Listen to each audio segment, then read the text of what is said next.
Shalom, saudaraku yang dikasihi oleh Tuhan. Apa kabar untuk kita semuanya? Semoga kasih sayang Tuhan, penyertaan Tuhan tetap kita rasakan sampai pada saat ini. Tiba saatnya kita akan mendengarkan firman Tuhan dan menaikkan syafaat kita kepadanya. Untuk firman-Nya, mari kita mohon kekuatan dan bimbingan dari Tuhan. Kita berdoa. Terima kasih ya Tuhan, kami datang ke hadirat-Mu dengan rasa syukur dan ucapan terima kasih kami karena kebaikan Tuhan yang tetap kami rasakan sampai pada saat ini. Sehingga pada saat ini juga kami dipanggil untuk mendengarkan firman-Mu. Ya Tuhan, kami mohon semoga melalui firman ini kami semakin dimampukan untuk memahami tentang Tuhan, mengenal Tuhan dan mengenal diri kami. Berbicaralah kepada kami ya Tuhan. Penuhi hati dan pikiran kami dengan Roh Kudus Tuhan, sehingga kami dapat mengerti dan menerima firman ini serta melakukannya dalam kehidupan kami. Di dalam nama Yesus kami berdoa. Amin. Saudaraku yang dikasihi oleh Tuhan, firman-Nya yang akan kita dengarkan pada hari ini terambil dari kitab Matius 14 ayat 13 sampai dengan ayat yang ke-14. Demikian bunyinya. Setelah Yesus mendengar berita itu, menyingkirlah ia dari situ dan hendak mengasingkan diri dengan perahu ke tempat yang sunyi. Tetapi orang banyak mendengarnya dan mengikuti dia dengan mengambil jalan darat dari kota-kota mereka. Ketika Yesus mendarat, ia melihat orang banyak yang besar jumlahnya. Maka tergeraklah hatinya oleh belas kasihan kepada mereka, dan ia menyembuhkan mereka yang sakit. Saudaraku yang dikasihi oleh Tuhan, mengikut Tuhan tidak pernah kita pulang dengan tangan kosong. Ketika kita berjalan, ketika kita mengarahkan pikiran kita, hati kita, perbuatan kita untuk mengikut Tuhan, kita tidak akan pernah pulang dengan tangan kosong. Karena Tuhan yang kita sembah adalah Tuhan yang penuh dengan kasih, dan kasih-Nya untuk semua orang yang percaya dan mengikuti Dia. Demikianlah yang terjadi pada saat itu. Yohanes Pembaptis sudah meninggal dan orang memberitahukannya kepada Yesus. Barangkali ada sesuatu sebagai manusia, ada sesuatu yang dirasakan oleh Yesus, sehingga dia di sini mengatakan bahwa ia hendak mengasingkan diri dengan perahu ke tempat yang sunyi. Dia hendak mengasingkan diri dengan perahu ke tempat yang sunyi. Itu artinya bahwa ada sesuatu yang dia rasakan dan ada yang ingin dia lakukan, yaitu mengasingkan diri. Yang biasanya ketika Yesus mengasingkan diri, yang dilakukannya adalah berdoa. Namun apa yang terjadi?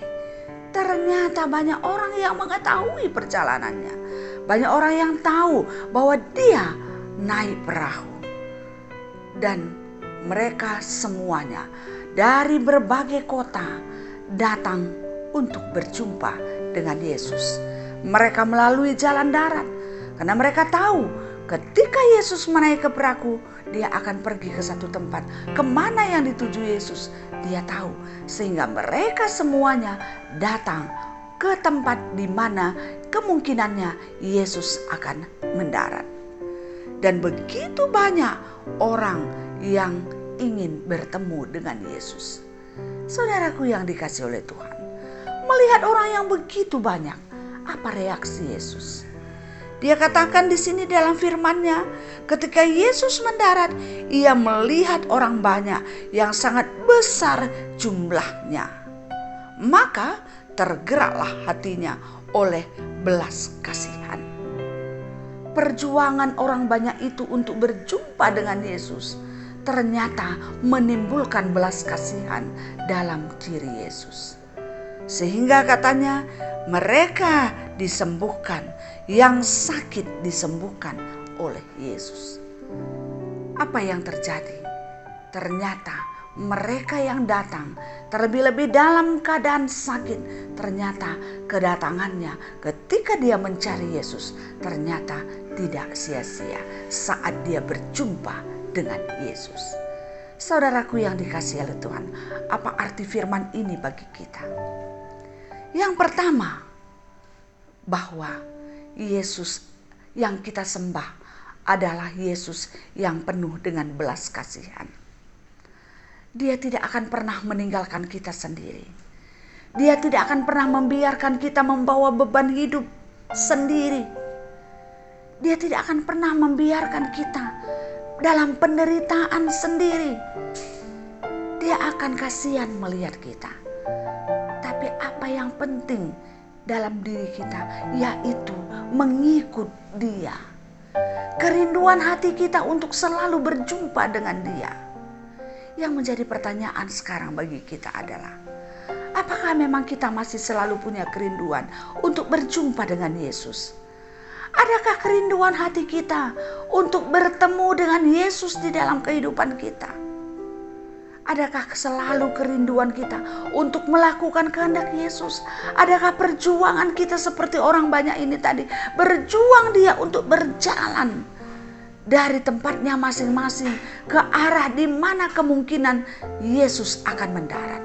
Dia berjuang, dia tinggalkan semua kesibukannya, dia tinggalkan pekerjaannya, dia tinggalkan mungkin keluarganya, atau para ibu-ibu mungkin dia bawa anak-anaknya. Bagaimana perjuangannya untuk bertemu dengan Yesus? Apakah kita punya perjuangan? Apakah kita masih berjuang untuk bertemu dengan Yesus pada saat ini? Apakah memang kita mempunyai tekad, semangat untuk selalu berjumpa dengan Yesus? Contohnya untuk mendengarkan firman-Nya, untuk berdoa, untuk melakukan kehendak-Nya walaupun itu sulit, untuk mengambil keputusan baik walaupun itu sulit. Kalau itu adalah kehendak Tuhan, itu adalah tanda-tanda pertemuan, perjuangan untuk bertemu dengan Yesus. Ketika kita mau mendengarkan firman-Nya, menerimanya dan melakukannya dalam kehidupan kita. Saudaraku yang dikasihi oleh Tuhan, akhirnya Yesus menyembuhkan yang sakit.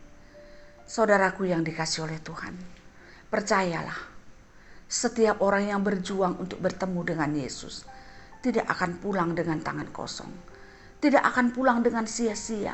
Tapi Tuhan pasti akan memberikan sesuatu yang membuat kita merasakan ada rasa nyaman, bahagia, tenang.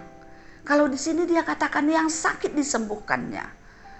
Maka sekarang juga ketika kita berjuang untuk mencari Yesus, maka untuk bertemu dengan Yesus, maka kita akan mendapatkan kesembuhan dari Yesus. Mungkin sakit secara fisik dan juga mungkin sakit secara psikis. Tuhan tidak akan membiarkan kita sendiri. Tuhan tidak akan membiarkan kita untuk berjuang sendiri melawan semua kesulitan kehidupan kita. Tapi Dia akan menolong kita. Dia akan kuatkan kita. Dia akan mengarahkan kita. Dia akan mengajari kita apa yang harus kita lakukan. Sehingga percayalah, penyakit kita akan disembuhkan. Rasa beban yang begitu besar dalam hidup kita akan diringankan oleh Tuhan. Dan kita akan mendapatkan kelegaan.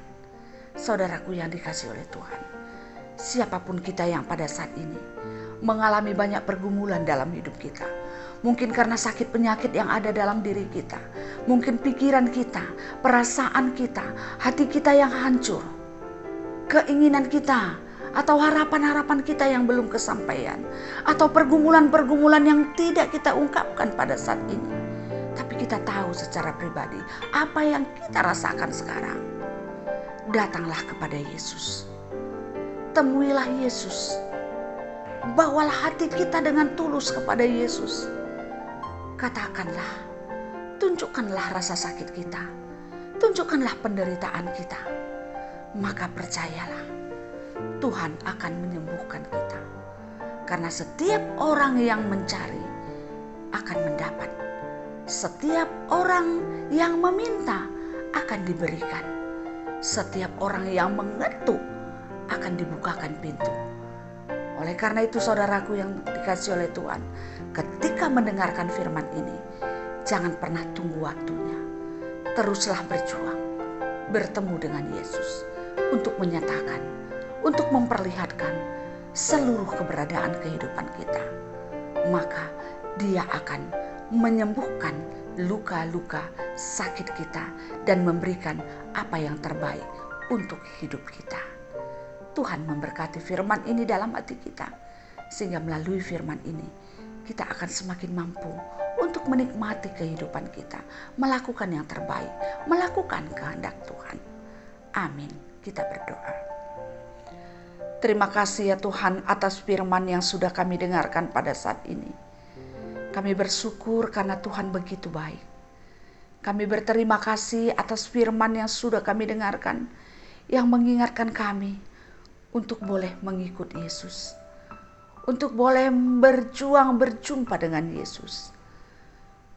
Oleh karena itu ya Tuhan, ajar kami apapun yang selalu menjadi penghalang bagi kami untuk setia mengikut Tuhan, mendengarkan firman Tuhan, berdoa kepada Tuhan, melakukan kehendak Tuhan, menerima firman Tuhan, dan melakukannya dalam hidup kami. Apapun yang menjadi penghalang, Tuhan kami mohon, jauhkanlah semua itu. Dengan semangat kami akan selalu bersama-sama dengan Tuhan. Dan kami akan selalu memegang janji Tuhan, memegang firman Tuhan untuk kami lakukan. Karena untuk itulah kami ada di dunia ini. Jadikan kami ya Tuhan menjadi orang Kristen yang sejati. Terima kasih ya Tuhan untuk firman ini. Sehingga kami semakin dimampukan untuk memegang, untuk berpegang kepada Tuhan. Karena Tuhan, ketika kami datang kepadamu, Tuhan tidak akan membiarkan kami pulang dengan tangan kosong. Tapi Tuhan memberikan berkat-Mu kepada kami sebagaimana yang Tuhan kehendaki. Ya Tuhan, pada saat ini kami berdoa untuk kehidupan kami dan keluarga kami. Berkatilah kami ya Tuhan. Jadikan keluarga kami menjadi keluarga yang takut akan Tuhan. Berkati pekerjaan kami. Cukupkan kebutuhan hidup kami. Walaupun hanya sedikit yang bisa kami lakukan pada saat ini ya Tuhan. Karena banyak keterbatasan kami, banyak halangan kami. Tapi yang sedikit kalau Tuhan berkati, maka akan mampu mencukupi kebutuhan kami. Mampu memenuhi apa yang kami perlukan dan seisi rumah tangga kami. Ya Tuhan, kami juga berdoa. Pada saat ini hiburkan kami, kuatkan kami yang senantiasa merasakan begitu banyak beban dan persoalan kehidupan ini. Ajar kami Tuhan untuk selalu berharap kepada Tuhan dan menyerahkan semuanya ke dalam tangan Tuhan. Sembari itu kami melakukan yang terbaik untuk kemuliaan Tuhan. Dan saat ini kami teringat akan saudara-saudari kekasih kami yang bergumul dengan penyakit dalam dirinya, yaitu orang tua vikaris kami April di Laja, dan juga saudara kekasih kami, pertua emeritus kami NJ Sembiring dan Nora, dan juga saudari kekasih kami orang tua kami Rohani Bru Sembiring yang sekarang opname di Rumah Sakit Elizabeth, dan juga saudara kekasih kami Bapak Artania Pelawi yang terkena stroke dan masa pemulihan. Dan banyak lagi yang menderita sakit pada saat ini, termasuk Ibu Erlindawati. Tuhan berkatilah semua saudara kami ini, dimanapun berada. Kami mengasihi mereka ya Tuhan. Dan kami berharap belas kasih-Mu. Kami selalu berdoa untuk mereka. Kami mohonkan belas kasih-Mu untuk menjamah tubuh mereka, menyatakan mujizat-Mu dan kuasa-Mu bagi mereka, sehingga mereka boleh mendapatkan kesembuhan. Dan dari kesembuhannya mereka mendapatkan kesehatan yang sempurna dari Tuhan. Tuhan, kami rindu Tuhan menolong mereka. Dan berkati keluarga yang senantiasa menemani dan mendampinginya. Juga tim medis yang memberikan perawatan dan obat. Semua Tuhan memberkati. Peralatan yang mereka pergunakan juga Tuhan berkati. Terima kasih ya Tuhan. Kami percaya di dalam Tuhan tidak ada yang mustahil. Kalau Tuhan mau, Tuhan bisa melakukan yang terbaik. Kesehatan untuk semua orang-orang yang sudah kami sebutkan namanya. Terima kasih ya Tuhan. Kami juga berdoa untuk keluarga-keluarga yang masih menunggu, menantikan pengasihan Tuhan untuk mendapatkan anak, untuk mereka kasihi, untuk mereka bimbing menjadi anak yang takut akan Tuhan. Berkenan Tuhan menjauhkan semua yang menjadi halangannya, dan Tuhan memberikan segala sesuatunya indah pada waktunya. Terima kasih ya Tuhan, setiap orang yang pada saat ini juga akibat banjir yang masih merasakan dampaknya, Tuhan kuatkan dan Tuhan hiburkan mereka. Terima kasih ya Tuhan, berkati perjuangan kehidupan kami, berkati anak-anak kami dalam meniti masa depannya. Inilah doa dan harapan kami kepada Tuhan. Dan di atas semuanya Tuhan kami mohon, ampuni kami dalam setiap dosa dan kelemahan kami, sehingga kami layak untuk berdoa, memohon, dan mendapatkan belas kasih Tuhan. Di dalam nama Yesus kami berdoa, memohon, dan bersyukur. Amin. Saudaraku yang dikasihi oleh Tuhan, demikianlah firman yang sudah kita dengarkan. Oleh karena itu, damai sejahtera yang datangnya dari Tuhan, yang melampaui segala akal dan pikiran kamu, akan menyertai kamu dari sekarang sampai selama-lamanya. Amin. Salam semangat, salam sehat. Tuhan memberkati kita semuanya. Terima kasih.